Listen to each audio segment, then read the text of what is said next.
Hello my cuties, నేను మీ అమ్మగాడు. యాక్చువల్గా అయితే మస్తు వెయిట్ చేస్తారు, నాకు తెలుసు. ఎందుకు వ్లాగ్స్ పెట్టట్లేదు అని అంటే చెప్తా, మనం వీడియో లాస్ట్ వరకు చూడండి. అండ్ ఇది వినాయక చవితి రోజు పూజ.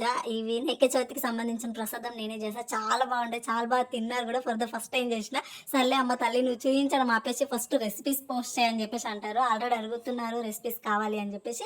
రెసిపీస్ కూడా నేను పోస్ట్ చేస్తూ ఉంటాను. అండ్ వినాయక చవితి రోజు సింపుల్గా క్యూట్గా ఇంట్లో పూజ అనేది కంప్లీట్ చేసిన. మా ఇంట్లో వాళ్ళు కూర్చోబెడతారంట, వాళ్ళ ఇంట్లో వినాయకుడిని కూర్చోబెడదామని చెప్పేసి అడిగిరు నాకు. బట్ నాకు అంత ఓపిక ఇంట్రెస్ట్ లేకుండా నేను ఇంతవరకు ఎప్పుడు వినాయకుడు పూజ చేయలేదు. టెంపుల్కి వెళ్ళడం రావడం తప్పితే నేను ఎప్పుడు పూజ చేయలేదు. సరే ఈ ఇయర్ నేను ఈ బుజ్జి వినాయకుడికి ఒక కోరిక కోరుకున్నా. ఆ కోరిక నెరవేరింది అనుకోండి, నెక్స్ట్ ఇయర్ నుంచి మన ఇంట్లో కూడా వినాయకుడిని కూర్చోబెడదాం. ఈ వినాయకుడు మా కాలనీలో కూర్చోబెట్టారు, బుజ్జి వినాయకుడు అన్నట్టు. కిడ్స్ అందరు కూర్చొని భలే అంటే భలే ఉన్నారు కదా, చాలా బాగున్నాడు. అక్కడక్కడ మాకు పక్క కాలనీలలో ఉన్న వినాయకుడుల దగ్గరికి వెళ్ళి అన్ని వినాయకులను చూసేసి ఎంత క్యూట్గా ఉన్నారు, ఎంత బుజ్జి బుజ్జి ఉన్నారు వినాయకులు. అయితే చాలా బాగా నచ్చారు, నాకైతే మస్తు అంటే మస్తు నచ్చినాయి. చూద్దాం, నా వినాయకుడు నా ఇంట్లో నా చేతుల మీదుగా పూజ జరిపించుకోవాలనేసి అని అనుకుంటే, నేను కోరుకున్న కోరిక నేను పెద్ద పెద్ద కోరికలేం కోరుకోలేదు, ఆయన తీర్చగలిగిన కోరికలే కోరుకున్నాను. ఒకవేళ అది నిజమైంది అనుకోండి, ఇంకా నెక్స్ట్ ఇయర్ లక్ష్మీ పూజతో పాటు వినాయకుడి పూజ కూడా కంప్లీట్గా మన లైఫ్లో ఎన్ని ఇయర్స్ ఉంటే అన్ని ఇయర్స్ చేస్తూనే ఉంటాను. ఇన్ని ఇయర్స్ అన్ని ఇయర్స్ అని ఏమీ ఉండదు. అండ్ ఇక్కడ కింద ఆంటీ వాళ్ళు కూర్చోబెట్టారు అన్నట్టు, బాగుంది కదా చిన్నగా బుజ్జిగా. అండ్ ఇక్కడ గౌరీమాతను ఫస్ట్ డే కూర్చోబెట్టి నెక్స్ట్ డే వినాయకుడు పూజ చేస్తారు. మా సైడ్ అయితే అట్లా ఉండదు, డైరెక్ట్ వినాయకుడు పూజ చేస్తారు. ఇక్కడ ఖచ్చితంగా ఫస్ట్ డే 1 రోజు గౌరీమాతను కూర్చోబెట్టి ఆ నెక్స్ట్ డే వినాయకుడిని కూర్చోబెట్టి అట్లా ఇద్దరికి కంపల్సరీ పూజ చేస్తారు. ఇదైతే నేను ఇక్కడికి వచ్చాకే చూస్తున్నా, మా సైడ్ అయితే అసలు ఉండదు.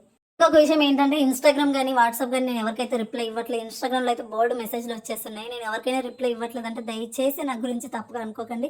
నాకు ఈ మధ్య ఆ మొబైల్ని చూస్తేనే ఇరిటేషన్ వస్తుంది. చాలా తక్కువ యూస్ చేస్తున్నా మొబైల్, చాలా అంటే చాలా తక్కువ యూస్ చేస్తున్నా. ఇంట్రెస్ట్ పోయింది, చాలా అంటే చాలా పోయింది. సో ఏమనుకోకండి, కొంచెం మెల్లిమెల్లిగా రిప్లైలు పెడతాను. నిజంగానే ఐఎమ్ సారీ గైస్, నిజంగా సారీ. నాకు మొబైల్ అంటే ఒక మెంటల్ ట్రామా వస్తుంది, పిచ్చిలేస్తుంది నాకు. సో అంతగా ఇంట్రెస్ట్ చేయించట్లేదు, అందుకే రిప్లైలు ఇవ్వట్లేదు. ఏమంటే ఏమనుకోకండి ప్లీజ్. ఇక్కడ బుజ్జి వినాయకుడిని చూడండి, బ్యాక్గ్రౌండ్ డెకరేషన్ ఎంత బాగా క్యూట్గా ఉంది కదా. ఇక్కడ ఏందో నాకు అర్థం కాదు, మార్నింగే వినాయకుడిని పెడతారు, ఈవినింగే నిమజ్జనం చేస్తారు. చాలా వినాయకులు అలాగే చేస్తారు అన్నట్టు. మార్నింగ్ పూజ చేస్తారు, ఇప్పుడు ఈవినింగ్ నిమజ్జనం చేస్తున్నారు. అండ్ చాలా మందికి చాలా డేస్ నుంచి నేను ఆ కామెంట్ ప్రతిసారి డిలీట్ చేసిన, అమ్మ నువ్వు ప్రెగ్నెంటా అని చెప్పేసి. దాని గురించి నేను ఒక లాంగ్ వీడియో క్లారిటీగా చేస్తాను, అప్పటి వరకు వెయిట్ చేయండి. దానికి సంబంధించిన కామెంట్స్ అయితే పెట్టొద్దు please. And thank you so much. నేను వ్లాగ్స్ చేయాలన్నా, షార్ట్స్ చేయాలన్నా, రెసిపీస్ చేయాలన్నా మీ కామెంట్స్ చాలా చాలా ఇంపార్టెంట్.